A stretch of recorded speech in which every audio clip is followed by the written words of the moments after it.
कल्पना करा की प्रत्येक भारतीयाला, श्रीमंत असो वा गरीब, एक विनामूल्य डॉक्टर मिळाला जो त्यांना आणि त्यांचा इतिहास पूर्णपणे समजू शकेल.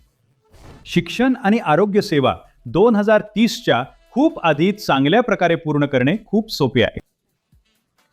बहुतेक पुढच्या 1-2 वर्षात सुरुवात होईल, कारण एआयच्या जगात कौशल्य जवळजवळ विनामूल्य असेल. माझा एका चांगल्या गोष्टीवर विश्वास आहे. एआय एक मोठा सर्वात गरीब आणि सर्वात कमी शिकलेल्या आणि सर्वात जास्त शिकलेल्या आणि सर्वात श्रीमंत लोकांमध्ये एक मोठी समानता आणणारी गोष्ट असेल. जेव्हा एआय ट्युटर स्वस्त असेल, कदाचित UPI सारख्या किंवा इतर सेवेकडून विनामूल्य असेल, तेव्हा गरीब व्यक्तीकडे श्रीमंत लोक कामावर ठेवू शकणाऱ्या मानवी ट्युटरपेक्षा चांगला ट्युटर असेल.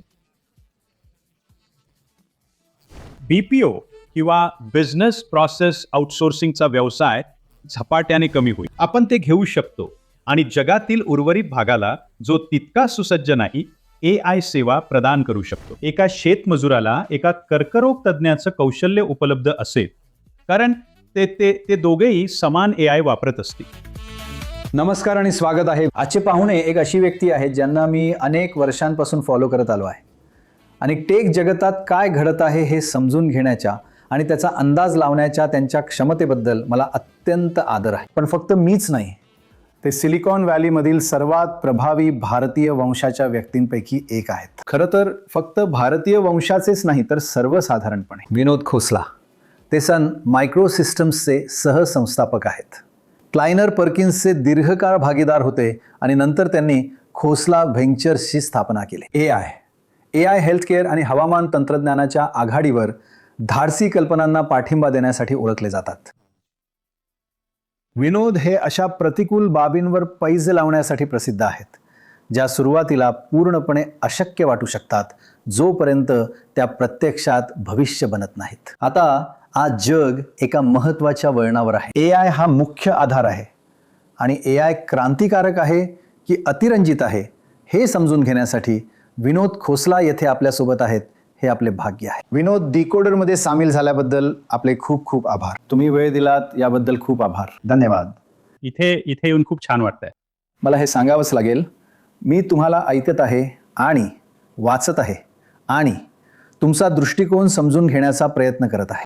आणि हा एक अद्भुत दृष्टिकोन आहे की भारतासाठी. तो असा आहे की एआयच्या सहाय्याने भारतातील आपल्या 1.5 अब्ज लोकांना मोफत शिक्षण, मोफत आरोग्य सेवा आणि कायदेशीर सल्ल्यासारख्या गोष्टीही मोफत मिळू शकतात. जेव्हा तुम्हाला माहिती आहे काही गरीब लोकांना वकील परवडत नाहीत, तेव्हा ते खरं तर सल्ला घेण्यासाठी एआयची मदत घेऊ शकतात. म्हणजे हे जीवन बदलणारं आहे, नाही? मला नक्कीच वाटतं की ही एक खूप असामान्य आणि खूप अल्पकालीन संधी आहे. तुम्ही उल्लेख केलेल्या 2 मूलभूत गोष्टी, शिक्षण आणि आरोग्य सेवा, या 2030च्या खूप आधी पुढच्या 5 वर्षात पूर्ण करणे खूप सोपे आहे. कदाचित पुढच्या 1 किंवा 2 वर्षात सुरुवात होईल, कारण एआयच्या जगात कौशल्य जवळजवळ मोफत असेल. तर कल्पना करा की प्रत्येक भारतीयाला, श्रीमंत असो वा गरीब, एक मोफत डॉक्टर मिळाला जो त्यांना आणि त्यांचा इतिहास पूर्णपणे समजू शकेल. अभूतपूर्व. मला वाटतं की आज आपण प्राथमिक आरोग्य सेवेवर जो खर्च करतो त्यापेक्षा खूप कमी खर्चात हे केलं जाऊ शकतं. विचार करा, एक वैयक्तिक डॉक्टर, तुमचं मूल पहाटे 2 वाजता आजारी आहे, तुम्हाला त्या क्षणी एआय द्वारे एक वैयक्तिक डॉक्टर उपलब्ध होतो. जर तुमच्या मुलांना गृहपाठासाठी मदत हवी असेल, तुम्ही कोणीही असाल आणि तुमचे शिक्षक शाळेत आले असोत वा नसोत, कारण गैरहजेरीचे प्रमाण खूप जास्त आहे. एआय मूल्यांकन करू शकतं की तुम्हाला काय येतं आणि काय येत नाही, तुमच्या शिकण्यात कोणत्या उणिवा आहेत, आणि तुम्हाला शिकवू शकतं. जर तुम्ही करत असाल गृहपाठाचा एखादा प्रश्न, हे म्हणू शकतं ठीक आहे, तुम्हाला ही दुसरी संकल्पना समजलेली नाही जी तुम्ही 3 महिन्यापूर्वी शिकायला हवी होती. मी तुम्हाला तुमच्या गृहपाठात मदत करण्यापूर्वी ते शिकवतो. अद्भुत. तर त्या प्रकारचं खूप वैयक्तिक शिक्षण शक्य आहे. अतिशय वैयक्तिकृत वैद्यकीय सल्ला आणि मोफत प्राथमिक आरोग्य सेवा आणि मोफत AI विशेष सेवा. मला वाटतं की जवळपास विना खर्च प्रत्येक भारतीयाला दीर्घकालीन आजारांचे व्यवस्थापन देणं खूप व्यवहारी आहे. जर तुम्हाला मधुमेह किंवा हृदयरोग किंवा यापैकी काही असेल तर तुमचा आजार व्यवस्थापित करण्यात तुम्हाला दररोज दिवसातून अनेक वेळा जवळजवळ विनाशुल्क मदत करते. म्हणजे ते अगदी तुम्ही जे म्हणता आहात ते थक्क करणार आहे की ते भारताला पूर्णपणे बदलून टाकेल. कारण गरीब 50% खरं तर वैद्यकीय सेवा खूप कठीण आहे. आम्ही सर्वत्र वैद्यकीय संस्था आणि रुग्णालय स्थापन करण्याचा विचार करतात, पण ते खूप खर्चिक आहे. तर हे खरं तर त्यापैकी बऱ्याच गोष्टींची जागा घेऊ शकतं किंवा प्लकडपिनच्या आधीची पहिली पायरी असू शकते. किमान माणसाकडे पाठवण्यापूर्वीच्या प्राथमिक वर्गीकरणाबद्दल अधिक. जर एखादी वैद्यकीय केस खूप गुंतागुंतीची असेल तर तुम्ही डॉक्टरकडे जाता, पण 95% केसेस तुम्ही माणसाकडे जाण्यापूर्वीच सोडवल्या जाऊ शकतात. हे बरोबर आहे का? बर, ते त्याहून अधिक आहे, त्यापेक्षा उत्तम. वाह वाह. आम्ही अधिक गुंतागुंतीच्या रोगांच्या निदानावरचे असे अभ्यास पाहिले आहे, जिथे स्टॅनफोर्ड युनिव्हर्सिटी किंवा हार्वर्ड युनिव्हर्सिटी सारख्या मोठ्या संस्थांमधील मानवी डॉक्टरांपेक्षा AI लक्षणीयरित्या चांगली कामगिरी करते. आज डेटा याला दुजोरा देते. त्याला भारतीय संदर्भानुसार तयार करावे लागेल आणि त्यावर काम करावे लागेल, पण ती क्षमता आज आहे. ती अद्याप चांगल्या प्रकारे किंवा मोठ्या प्रमाणावर तैनात केली गेली नाही, पण ते होईल. आणि मला नक्कीच वाटतं की भारतासाठीच्या माझ्या कल्पनेत प्रत्येक भारतीयाच्या ओळखीसाठी आधार हा पाया होता. हो, तुम्ही त्याचा वापर पेमेंटसाठी करू शकता, पण त्याच ओळख सेटअपवर आधारचा वापर प्राथमिक आरोग्य सेवा आणि इतर जुनाट आजार व्यवस्थापन सेवा देण्यासाठी केला जाऊ शकतो. अप्रतिम. आणि शिक्षण सेवा. मला वाटतं की भारत सरकारने पुढील काही वर्षात 2030च्या खूप आधी UPI सारख्या सेवा उपलब्ध करून देण्याचं ध्येय ठेवणं अत्यावश्यक आहे. हो, सार्वत्रिक आरोग्य आणि सार्वत्रिक शिक्षण. म्हणून तुम्ही गणित किंवा विज्ञान शिकणारे 15 वर्षाचे विद्यार्थी असाल किंवा पुन्हा अभियांत्रिकी शिकण्याची इच्छा असलेले 50 वर्षाचे व्यक्ती असाल, तुम्हाला जे काही करायचं आहे हे तुम्ही जवळजवळ विना खर्च आणि भारत सरकारच्या आरोग्य आणि शिक्षणावर खर्च होणाऱ्या सध्याच्या बजेटमध्ये पूर्णपणे परवडेल अशा प्रकारे करू शकता. खरं तर तुम्ही उल्लेख केला होता की हे रुग्णालय उभारण्यापेक्षा स्वस्त असू शकतं. तुम्हाला माहित आहे, थेट 1-on-1 मिळवण्यासाठी AI चा वापर करून. हो, चला, पण मला सांगा, ते खूप अव्यक्तिगत असेल का? ते फक्त एक विचित्र दिसणारी आकृती नसेल, ती जवळजवळ माणसासारखी असेल, हो ना? बरं, डेटा असं दाखवतो की माणसं खरं तर अनेकदा इतर माणसांपेक्षा AI ला प्राधान्य देतात. वाह. जर डॉक्टरने तुम्हाला विचारलं तुम्ही किती पिता, तुम्ही खरं उत्तर देत नाही, किंवा तुम्ही तुमच्या आहारावर किती नियंत्रण ठेवता, त्यामुळे आम्हाला असं आढळलं की खूप लोक माणसांपेक्षा AI ला प्राधान्य देतात, विशेषतः जर ते उपलब्ध असेल तर. तुम्हाला माहित आहे, जर तुम्ही गावात असाल तर जिथे डॉक्टर मिळू शकेल अशा ठिकाणी जायला तुम्हाला 1 दिवस लागेल आणि फक्त डॉक्टरला भेटण्यासाठी या वेळेत तुमची मजुरी बुडते. त्यामुळे तुम्ही डॉक्टरकडे जातच नाही. जर तुमचे शिक्षक शाळेत गैरहजर असतील तर तुम्हाला ते शिक्षण मिळत नाही. त्यामुळे विशेषतः ग्रामीण लोकसंख्येसाठी आणि कमी विशेषाधिकार असलेल्या लोकसंख्येसाठी ही फक्त एक मोठी संधी आहे. पण मी तुम्हाला भारताबद्दल एक छोटीशी विशिष्ट गोष्ट सांगतो, जी मला अनेक डॉक्टरांनी सांगितली आहे. पश्चिमेकडील देशांसारखं नाही, जिथे जर तुम्हाला काही त्रास होत असेल तर तुम्हाला तुमच्या डॉक्टरला एकट्याने भेटायला आवडतं. आणि भारतात डॉक्टर सांगतात की त्यांना त्यांचं संपूर्ण कुटुंब आजूबाजूला हवं असतं. म्हणून जर ते कोणाला तरी आत बोलावतात आणि म्हणतात तर तो किंवा ती आजूबाजूला पाहिल आणि विचारेल, मी माझ्या संपूर्ण कुटुंबाला बोलावू शकतो का? आणि मग संपूर्ण कुटुंब येतं. मग ते त्यावर चर्चा करतात. AI त्यासारखं सामाजिक असू शकतं का? नक्कीच. तुम्हाला माहिती आहे, आपण एक झूम कॉल करत आहोत. या कॉलवर कुटुंबातील इतर 5 सदस्य असू शकतात. बरोबर. खरंय. आणि बघा, याचं व्यावहारिक उदाहरण म्हणजे मी नुकताच एक प्रयोग केला. हो, मला हे माहीत सुद्धा नव्हतं की मेघालयात खासी नावाची एक विशिष्ट भाषा आहे जी फक्त काही हजार लोक वापरतात. आणि मी यापैकी एका सिस्टमला माझ्याशी खासीमध्ये बोलायला सांगितलं आणि लक्षात आलं की ती बोलू शकते. म्हणून आता तुम्ही मेघालयातील अशा व्यक्तीशी संवाद साधू शकता जी फक्त खासी बोलते, त्यांच्या भाषेत, त्यांच्या संदर्भात. हाच तो चमत्कार आहे. किती डॉक्टर खासी बोलू शकत असतील? अगदी बरोबर, अगदी बरोबर. बरं का, बिकुडा, तुम्ही जे काही बोलता ते सर्व 10 भाषांमध्ये सुद्धा AI वापरून उपलब्ध होईल. म्हणजे तुम्ही खरं तर सध्या तमिळ, मल्याळम, पंजाबी, बंगाली सगळं बोलत आहात. या बरं, मला सक्षम झाल्यासारखं वाटतंय अचानक इतक्या अनेक भाषांमध्ये संवाद साधता येत असल्यामुळे. हो हो, पण तुमचं बरोबर आहे. एखाद्या व्यक्तीच्या, उदाहरणार्थ विद्यार्थ्याच्या भाषेत बोलता येणं हा खूप मोठा फायदा आहे. पण फक्त एवढंच नाही, ते आहे फक्त त्यांच्या भाषेतच नाही, जगभरात कुठेही बहुतेक डॉक्टर रुग्णांशी असे बोलतात जणू काही रुग्णाला समजतंय. जर रुग्णाला समजण्याची गरज असेल, समजा ते 5वीच्या शैक्षणिक पातळीवर आहेत, तर तुम्हाला तुमची भाषा बदलून 5वीच्या पातळीवर असलेल्या व्यक्तीशी संवाद साधता आला पाहिजे. हे फक्त त्यामागे हे एक कारण आहे. ठीक आहे. हो हो, हो, हे वेगळं सुद्धा आहे. हे फक्त भाषेचे कस्टमायझेशन नाही. हो, भाषा तीच आहे, पण त्याच भाषेच्या वेगवेगळ्या पातळ्या आहेत. हो वा, समजण्याच्या वेगवेगळ्या पातळ्या. आणि ते खरं आहे, तुम्ही शिक्षणाबद्दल बोलत असाल किंवा वैद्यकीय सल्ल्याबद्दल. हे ऐकून खूप छान वाटलं. कारण आणि मला वाटतं की तुम्ही असा उल्लेख केला होता, मी थोडं पुढे जाऊन सांगतो, की तुम्हाला माहिती आहे आपण नोकऱ्यांची संख्या वगैरेवरून GDP मोजतो.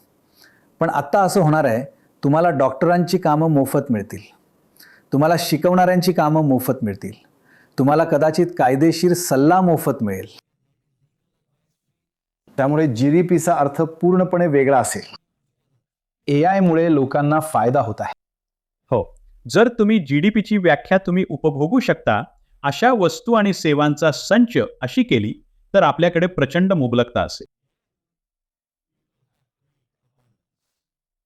त्यांची किंमत कशी ठरवली जाते तुम्हाला माहित आहे, त्या सर्व किमती शून्यावर येतात. GDPचे सामान्य मोजमाप कमी होते. जर तुम्ही $10 लाख किमतीची एखादी गोष्ट जसं की कॉम्प्युटर घेतली आणि ती $100 विकली, जी आज सेलफोनच्या बाबतीत घडत आहे, त्यात फार पूर्वी नाही तर $10 लाख किमतीच्या मशीन इतकी संगणन शक्ती आहे. GDP प्रत्यक्षात घटतो. त्यामुळे प्रचंड चलनघट असलेल्या अर्थव्यवस्थांमध्ये GDP एक अयोग्य मोजमाप आहे. आणि मला वाटतं की आपण एक चलनघटीची अर्थव्यवस्था पाहू, पण वस्तू आणि सेवांचे उत्पादन वाढेल. आता हे चिंतांशिवाय नाही. अर्थातच AI नोकऱ्यांची जागा घेऊन हे करेल आणि म्हणून कमी उत्पन्न असलेल्या स्तरांमधील लोकांना मूल्याचे काही प्रमाणात पुनर्वितरण करणे हे AIच्या जगात खूप खूप आवश्यक असणार आहे.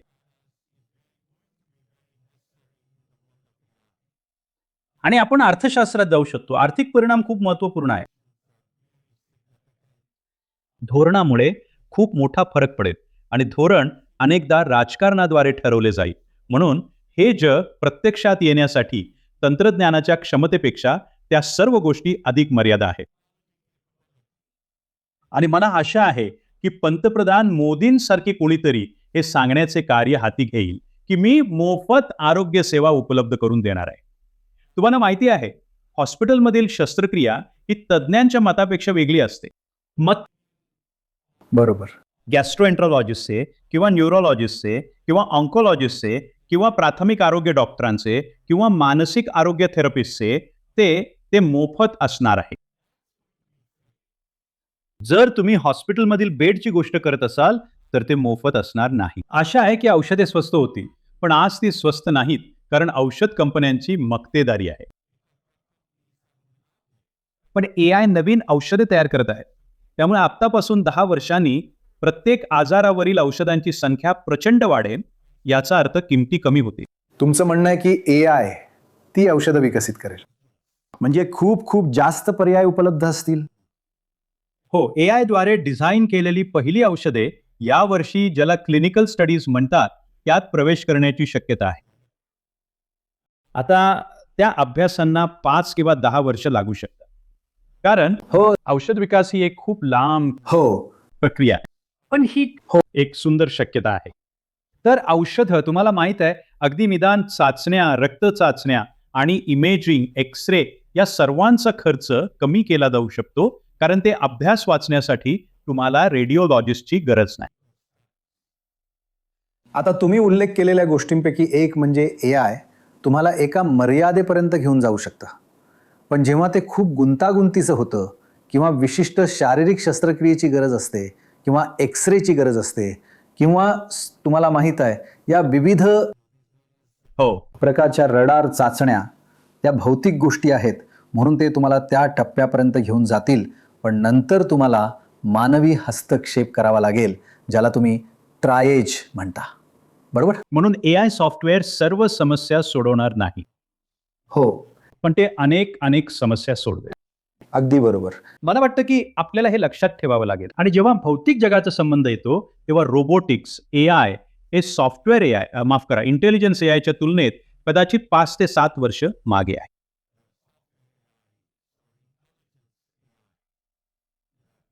रोबोटिक्सने तुमचा अर्थ एक रोबोट चिंता करावी लागेल. प्रत्यक्षात माफ करा, रोबोटिक्सने तुमचा अर्थ आहे की एक रोबोट प्रत्यक्षात शस्त्रक्रिया करत आहे. तुमचा तोच अर्थ आहे, बरोबर ना? हो, ठीक आहे. तर ते पुढील 10 वर्षात ते होण्याची शक्यता नाही. ते कधीतरी होईल, कदाचित 30च्या दशकाच्या उत्तरार्धात. पण मला पुढील मुद्दा मांडू दे.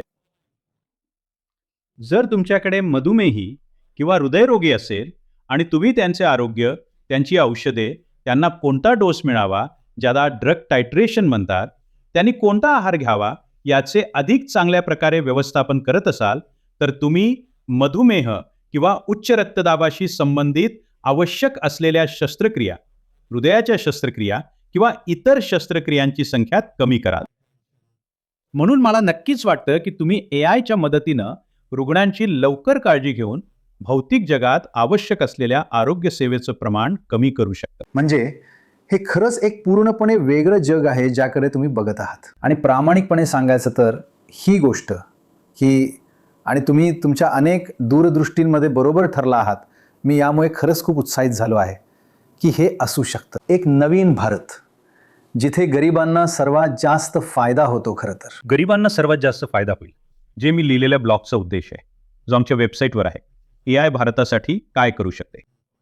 आणि मी दिलं त्यावर एक भाषण कॉम्प्युटर हिस्ट्री म्युझियममध्ये डिसेंबरमध्ये. बरोबर. तीच कल्पना आपण भारतीय लोकसंख्येच्या खालच्या अर्ध्या भागासाठी खूप काही करू शकतो. अर्थातच वरच्या अर्ध्या भागासाठी सुद्धा. आणि आणि तुम्हाला माहित आहे, मनोरंजनासारख्या इतर गोष्टी सुद्धा जवळजवळ विनामूल्य असतील. आता आपल्याला सरकारकडून मोठ्या प्रमाणात पुढाकार घेण्याची आणि या सेवा पुरवण्याची गरज भासेल, कारण त्या इतक्या स्वस्त असतील की सरकारसाठी सुद्धा त्या पुरवणं सोपं जाईल. आणि हे घडवून आणण्यासाठी तुम्हाला मोठी अर्थसंकल्पीय तूट निर्माण करावी लागणार नाही. त्यामुळे मी त्याच्या अर्थशास्त्राबद्दल सुद्धा खरंच खूप उत्साही आहे. पण दीर्घकाळ खूप खूप रोमांचक आहे. अर्थातच काही गोष्टी आहेत ज्यांच्यावर परिणाम करणे अधिक कठीण आहे. घर आणि अन्न या 2 गोष्टींची गरीब लोकांना खूप गरज असते, आणि AIच्या तज्ज्ञतेने किंवा बुद्धिमत्तेने त्यावर परिणाम करणे अधिक कठीण आहे. त्यांचे जग, ते जग बुद्धिमत्ता मुक्त असण्याशी किंवा ज्ञानमुक्त असण्याशी जोडलेले नाही. ते प्रत्यक्ष घरं बांधण्याशी जोडलेलं आहे. आता मला नक्कीच वाटतं की असे मार्ग आहेत की घरांच्या किंमत सुद्धा कमी होऊ शकते जर तुम्ही एक मजबूत दृष्टिकोन ठेवला. पण जेव्हा तुम्ही ही खर्च कपात करत असाल, तेव्हा तुम्हाला रोजगारावरही दबाव दिसेल. आणि म्हणून मला हे नमूद करणं आवश्यक आहे, हे सगळं सोपं नाही. आणि आपण ह्या धोरणात्मक तडजोडी असतील, पण मी उल्लेख केलेल्या पहिल्या 2 गोष्टी तुम्हाला माहित आहे, मोफत आरोग्य सेवा, प्राथमिक सेवा आणि मोफत शिक्षण आहेत. UPI सारख्या किंवा आधार सारख्या सेवेचा भाग म्हणून लवकरच प्रदान करणे खूप सोपे आहे.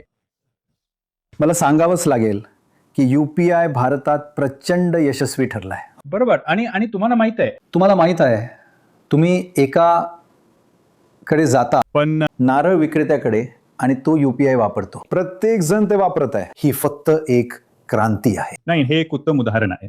बघा, पश्चिमेकडे अमेरिकेसारख्या देशात व्हिसा आणि मास्टर कार्ड हे प्रत्येक व्यवहारावर 2 किंवा 3% कर आहेत.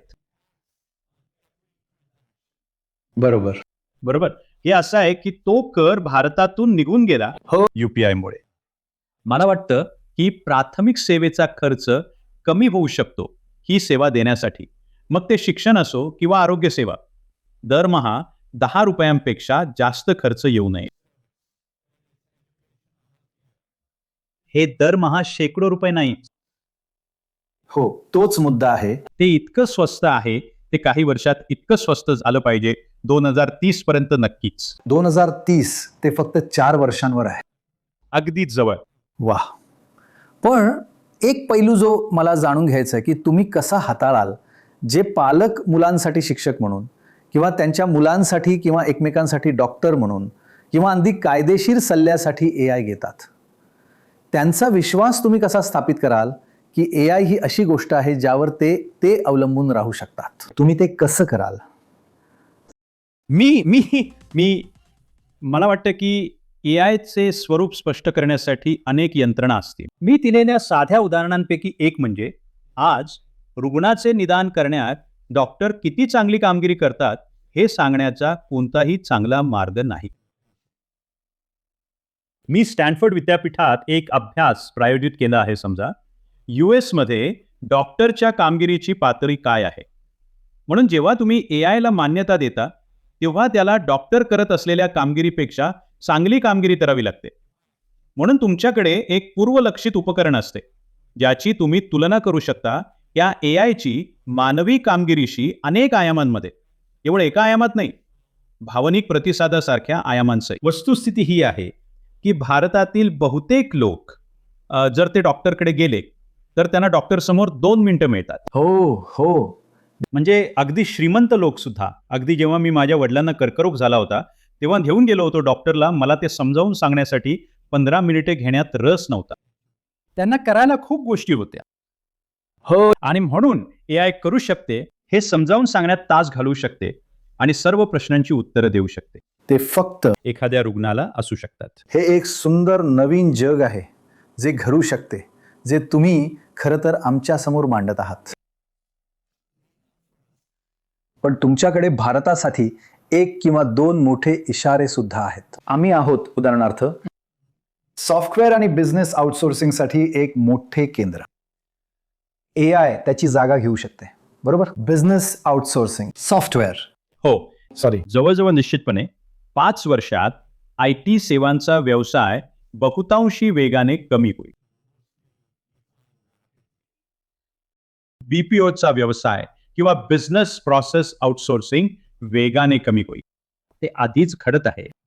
कस्टमर सपोर्ट कॉल्स ते खूप वेगाने कमी होत आहेत, त्यामुळे ते नाहीसे होत आहेत. पण भारताकडे एक फायदा आहे. त्याच्याकडे अशी लोकसंख्या आहे ज्यात बऱ्यापैकी मोठ्या प्रमाणात सुशिक्षित लोक आहेत, जसे की भारतीयांनी जगभरात स्वतःला स्थापित केले आहे. तुम्हाला माहित आहे, भारतीय अभियंत्यांचे वर्चस्व आहे. आपले तंत्रज्ञ सिलिकॉन व्हॅलीमध्ये वर्चस्व गाजवत आहे. आपण ते घेऊ शकतो. जगातील उर्वरित भागाला जो तितका सुसज्ज नाही त्याला एआय सेवा पुरवू शकतो. आणि मला वाटतं की जर मी त्या बाजूला व्यवसाय विकसित करण्याच्या बाजूला धोरण ठरवत असतो तर मी त्यावरच लक्ष केंद्रित केले असते. एआय निर्यातीवर लक्ष केंद्रित करणे. बरोबर. ही BPO सेवा निर्यात किंवा IT ऐवजी एआय सेवांची निर्यात आहे. बीपीओ ऐवजी सेवा निर्यात. हे एक मोठे परिवर्तन आहे ज्याबद्दल तुम्ही बोलतात. बीपीओ ऐवजी तुम्ही एक एआय निर्यातक बनत आहात आणि आपल्याकडे क्षमता आहे, पण आपल्याला त्यावर लक्ष केंद्रित करावे लागेल, बरोबर? हो, तर आम्ही नुकतीच एका मनोरंजक, तुम्हाला माहिती आहे, आम्ही सर्वमध्ये गुंतवणूक केली. कारण मला नेहमी वाटायचे की भारताकडे स्वतःचे, भारतात असलेले एक सार्वभौम एआय मॉडेल असावे. म्हणून आम्ही सर्वमध्ये गुंतवणूक केली आहे, जे भारतासाठी भारतात एआय तयार करत आहे आणि 12 किंवा 13 प्रादेशिक लिपींवर खूप लक्ष केंद्रित करत आहे, ज्यांच्यासाठी पाश्चात्य मॉडेल्सना खरोखरच चांगले काम करण्यासाठी पुरेसा डेटा उपलब्ध नाही. तर हे एक उदाहरण आहे. आम्ही नुकतीच भारतात इमर्जंट नावाच्या एका सॉफ्टवेअर डेव्हलपमेंट कंपनीमध्ये गुंतवणूक केली आहे. त्यांना जवळजवळ शून्यापासून $50 दशलक्ष रन रेट पर्यंत पोहोचायला 7 महिने लागले आहेत. 7 महिने. तो तो उद्योजकांचा एक अप्रतिम संच आहे, ज्याला इमर्जंट म्हणतात भारतात. तर मला वाटतं की संधी आहेत, धोके आहेत. आणि एक तिथेच राजकारण आणि धोरणाचं महत्त्व खूप खूप महत्त्वाचं ठरतं. जर आपण तळागाळातल्या मतदारांची काळजी घेतली नाही, तर ते एआयला नाकारतील.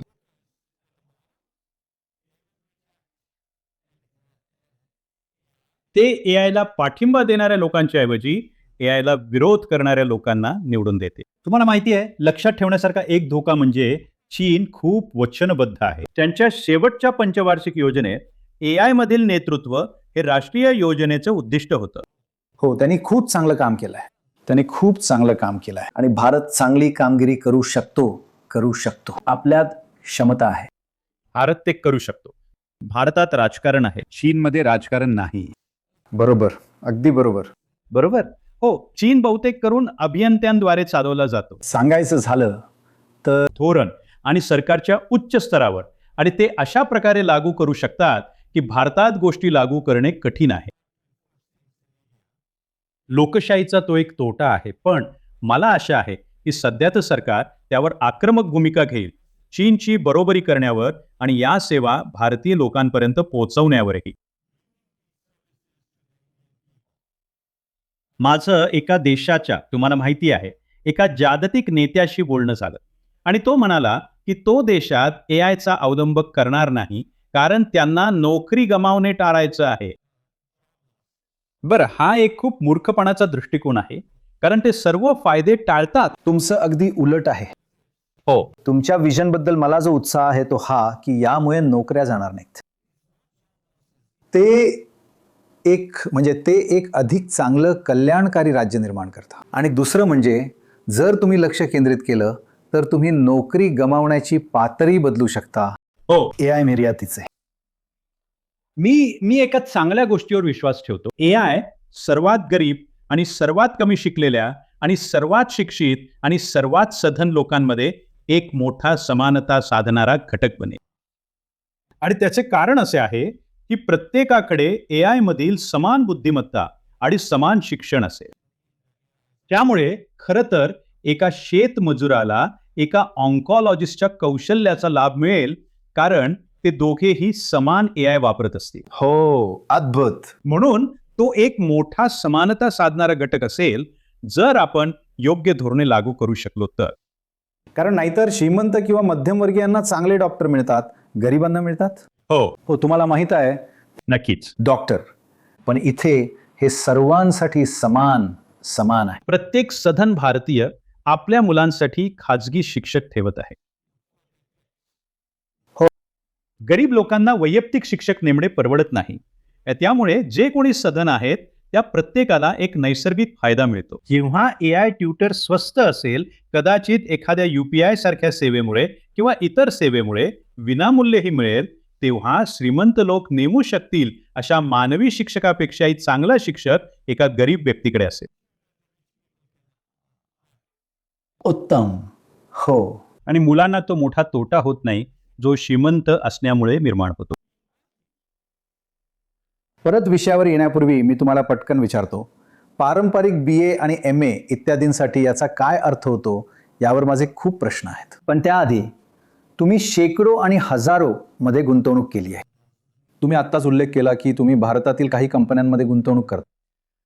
मला 2-3 गोष्टी सांगा ज्या तुम्ही गुंतवणूक करण्यापूर्वी पाहता आणि कशामुळे तुम्ही म्हणता ठीक आहे, हे फायद्याचं आहे, फायद्याचं नाही. तुम्हाला माहिती आहे, लोकांचा एक असा वर्ग आहे जो जगाला आहे तसे परिभाषित करतो. म्हणजे ते जगाला स्वीकारतात. आणि मग अगदी थोडे लोक असे असतात जे म्हणतात जग असे असू शकते आणि मी ते घडवून आणण्यासाठी झटणार आहे. मी याला मानवी कर्तृत्व म्हणतो. त्यांच्यामध्ये बदल घडवून आणण्याचं कर्तृत्व असतं. मी हे शोधत असतो. ते प्रतिकूल परिस्थिती असूनही बदल घडवून आणतात आणि अडचणी खूप असतात. उद्योजक असणं कठीण आहे. बहुतेक उद्योजक अयशस्वी होतात, पण पुढाकार घेणारे लोक बदल घडवून आणतात. आणि मला आशा आहे की हा पॉडकास्ट ऐकून सुद्धा काही लोक प्रत्येक गोष्टीत आणखी बदल घडवण्यासाठी प्रेरित होतील. तुम्हाला माहिती आहे, याने खूप मदत झाली आहे. भारतात अलीकडे यशस्वी उद्योजकांचे चांगले आदर्श आहेत आणि त्यामुळे अधिक तरुण लोक उद्योजक होऊ इच्छित आहेत आणि कर्तृत्व विकसित करत आहेत.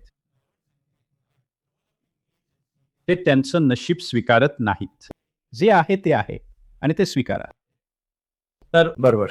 ते माझ्यासाठी उत्साहवर्धक आहे. ते खूप उत्साहवर्धक आहे. डॉक्टर्स, ट्युटर्स इत्यादींकडे परत येताना AI सोबत ज्या व्यक्तीकडे MBA किंवा MBBS किंवा फक्त एक सामान्य पदवी आहे, त्यावर त्याचा काय काय परिणाम होतो, जिथे आता तुम्हाला माहिती आहे सगळं AI वर आहे.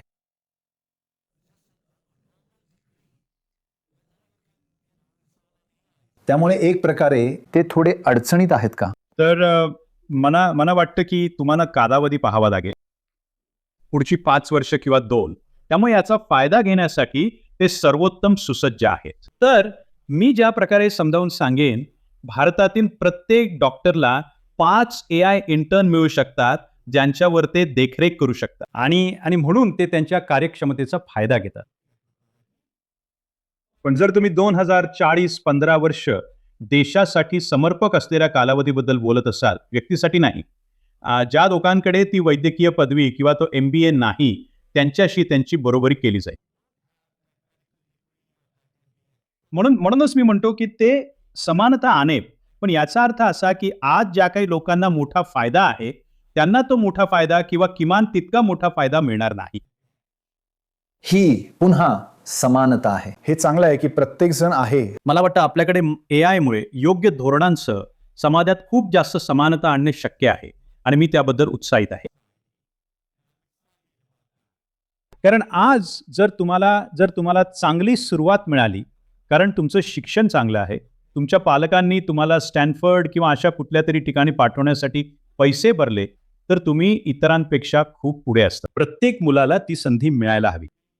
समाजात ज्याला आर्थिक गतिशीलता म्हणतात, ती नाटकीयरित्या वाढू शकते. उत्तम. आणि AIच्या आधी ते करण्यासाठी खूप पैसे लागले असते. तुम्हाला सगळीकडे रुग्णालय हवी आहेत. हो. तुम्हाला ॲक्सेस हवा आहे. तुम्हाला अनुदान द्यावे लागेल. पण आता ते बदलले आहे. तुम्ही खूपच अमर्यादपणे कमी खर्चात अधिक समानता मिळवू शकता. किंवा एक खर्चाच्या 10व्या भागात. हो, काही सेवांमध्ये जसा मी उल्लेख केला, घर आणि अन्नासारख्या गोष्टी अजूनही अवघड सेवा आहेत.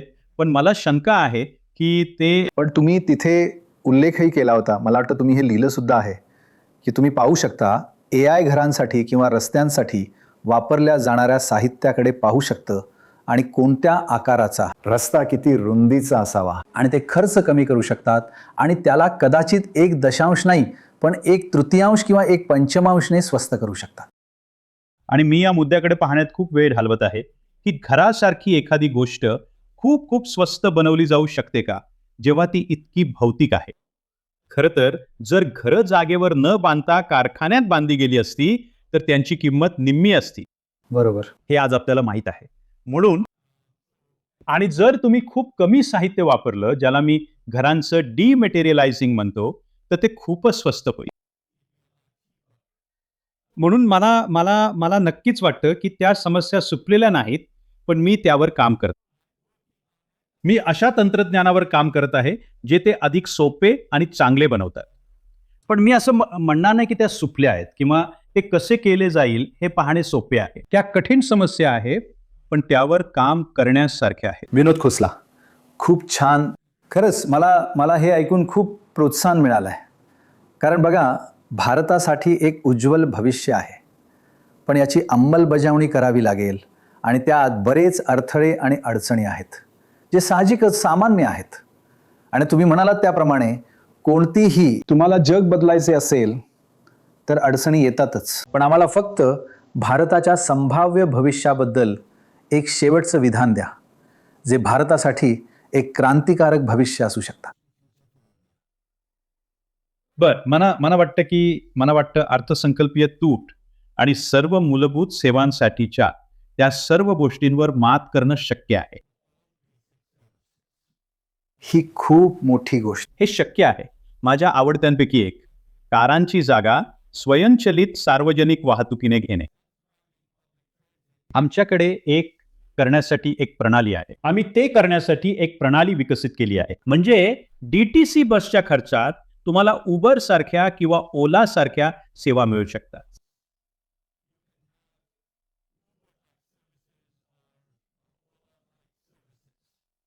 AI वापरून. का? कारण AI गाड्या चालवत आहे आणि ते त्यांचा वापर करत आहेत आणि त्या वैयक्तिक गाड्या आहेत. तुम्ही नाही, एका गाडीत 2 लोक असतात. दिल्लीतील बसप्रमाणे 100 नाही. बरोबर. तर तुम्हाला भारतासाठी पुढे शक्यतो एक खूप वेगळं जग दिसत आहे का? मला नक्कीच दिसतं. मला वाटतं की खूप काही शक्य आहे. त्यातील बहुतेक आता राजकारणी आणि धोरणांच्या हातात आहे. आणि लोक या दृष्टिकोनावर विश्वास ठेवण्याइतके आशावादी असण्यावर आणि मग ते प्रत्यक्षात आणण्याचा प्रयत्न करण्यावर. ते आपोआप घडणार नाही. उद्योजक आणि सरकारांना ते प्रत्यक्षात आणावं लागेल आणि चीन ते नक्कीच प्रत्यक्षात आणत आहे. बरोबर. पण मला वाटतं की तुम्ही जे म्हणत आहात त्याचा मुख्य मुद्दा, माफ करा, मी नुकताच एक लेख वाचला की एक कारखाना आहे जो दिवसाला 6 अर्थ मुव्हिंग उपकरणं तयार करतो, पूर्णपणे रोबोट्सद्वारे बनवलेली. उत्तम. आता त्यामुळे बांधकाम स्वस्त होईल. हो. जर तसं झालं तर. बरोबर, बरोबर, बरोबर. तर पण मजुरीवरचा खर्च नाहीसा होईल. नाही. पण एक गोष्ट, शेवटचा मुद्दा, की भविष्यात मोठा बदल करण्यासाठी तुम्हाला साधारणपणे खूप पैसे खर्च करावे लागतात. पण AI मुळे तुम्ही कमी खर्चात भविष्य बदलू शकता आणि ते उत्साहवर्धक आहे. हो, भारतातील समस्या ही आहे की कमी भांडवली गुंतवणुकीत गोष्टी कशा करायच्या हो. आणि कमी पैसे खर्च करून. आणि मला वाटतं की AI अनेक क्षेत्रांमध्ये एक संधी देते. सर्वांमध्ये नाही, पण अनेक अनेक क्षेत्रांमध्ये. हा एक आशावादी दृष्टिकोन आहे. बरं, खरं तर हा एक आशावादी दृष्टिकोन आहे. पण मला वाटतं की यामुळे हे अगदी स्पष्ट होतं की AI म्हणजे ऑल इंडिया AI. तर तुम्हाला माहिती आहे, हा निव्वळ योगायोग नाही. पण धन्यवाद. तुम्हाला उगाचच दूरदर्शी म्हणत नाही, विनोद. आमच्यासोबत वेळ घालवून शेअर केल्याबद्दल खूप खूप धन्यवाद. आणि माझी खरंच इच्छा आहे की प्रत्येकाने हे ऐकावं आणि शिकावं. बरं, मला आशा आहे की सरकारमधील योग्य लोक हे ऐकतील. अगदी बरोबर, अगदी बरोबर. बघा, अनेक राज्य खूप खूप धन्यवाद. अनेक राज्य शिक्षणासाठी इथल्या संस्थांसोबत आधीपासूनच काम करत आहेत. मला वाटतं इतरांमध्येही हेच शक्य आहे आणि आशा आहे की अधिक लोक ते करतील. हो. जाता जाता मी सांगतो की माझी बायको एक नानफा कंपनी चालवते, जी विद्यार्थ्यांसाठी AI ट्युटर बनवते. वाह. जगभरातील लाखो विद्यार्थी दर महिन्याला आधीच त्याचा वापर करत आहेत, ज्यात भारतातील अनेक अनेक विद्यार्थ्यांचा समावेश आहे. मला वाटते की ही एक खरी संधी आहे. ती कोणती आहे, ती लिंक कोणती आहे, जेणेकरून लोकांना कळेल की ते काय आहे? त्याला CK12.org म्हणतात. त्या उत्पादनाचं नाव फ्लेक्सी आहे. AI द्वारे ट्युटर CK12.org द्वारे, आणि ते विनामूल्य आहे. ही एक ना नफा संस्था आहे. एक विनामूल्य उत्पादन देते. आणि ते माझ्यासारख्या तरुण लोकांना सुद्धा शिकवू शकते का? हो. ठीक आहे. आणि तुम्हाला? ठीक आहे. देव तुमचं भलं करो. आणि वेळ दिल्याबद्दल तुमचं खूप खूप आभार. आणि यानंतर मला खरोखर आशावादी वाटत आहे. खूप खूप आभार विनोद. खूप खूप आभार.